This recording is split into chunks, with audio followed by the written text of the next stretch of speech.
asked. "Depends how slow you hike." Shannon winked. "Race ya?" "Aw, come on, Shan. What are you trying to do, prove how out of shape I am? You'll thank me later when you sleep like a baby." Shannon picked up her pace. "I packed snickerdoodles for our snack. That should motivate you.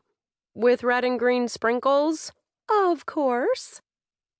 Before Zoe could open her mouth to demand a snickerdoodle for sustenance, Shan had reached a sharp turn up ahead and was out of sight. It made sense that Shan could out-hike Zoe, considering Shan's job at the Mount Stevens resort was mostly physical, whereas Zoe's job required hours of sitting and listening. A woman's scream echoed across the mountain. "Shannon?" Zoe called. Adrenaline coursing through her body, she rushed to get to her friend. She must have twisted an ankle or injured herself somehow. "Shannon, answer me!" Nearly losing her footing, she took a deep breath.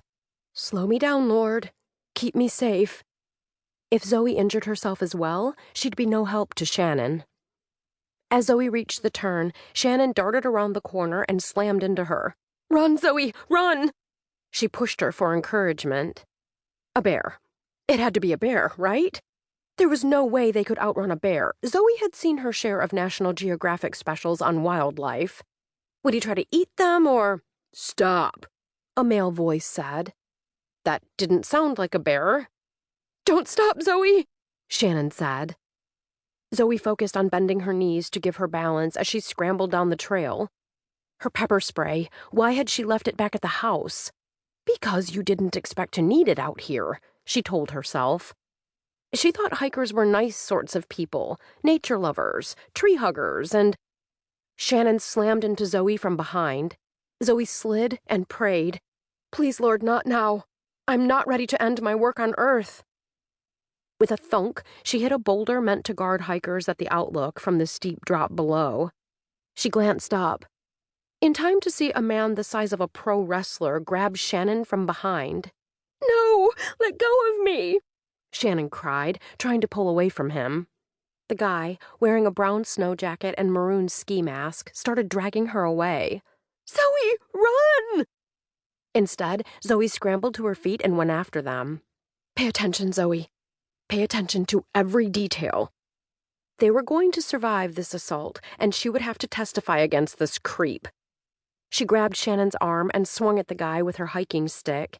With a frustrated grunt, he threw Shannon aside and yanked on Zoe's stick, pulling her within inches of his face.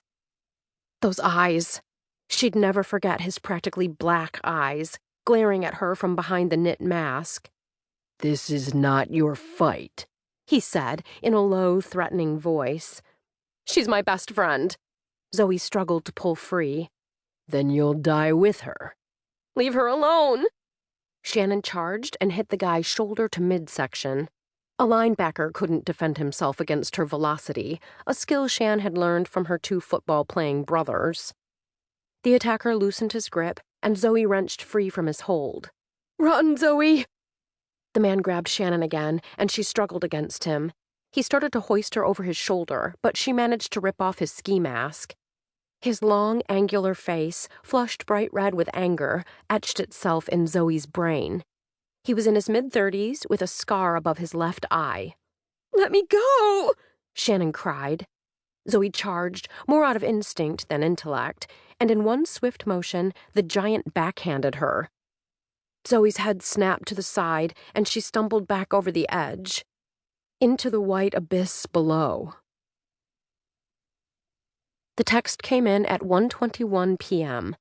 Search and rescue volunteer Jack Monroe subtly flashed the alert on his phone to his second-in-command, Heather Bond, and excused himself from the business meeting with Brighton International.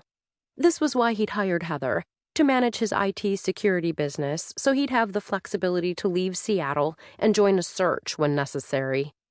Depending on the mission, he could be gone for days, taking up temporary residence close to the action. At 3:02 p.m., Jack pulled up at the command center in the Cascade Mountains with Romeo, his border collie Bernese mix, and was given instructions by the command chief. By 3:15 p.m., Jack and Romeo had joined a team and were hiking up Mount Stevens. Their assignment? Find a fallen and suspected injured hiker, called in by a pair of hikers.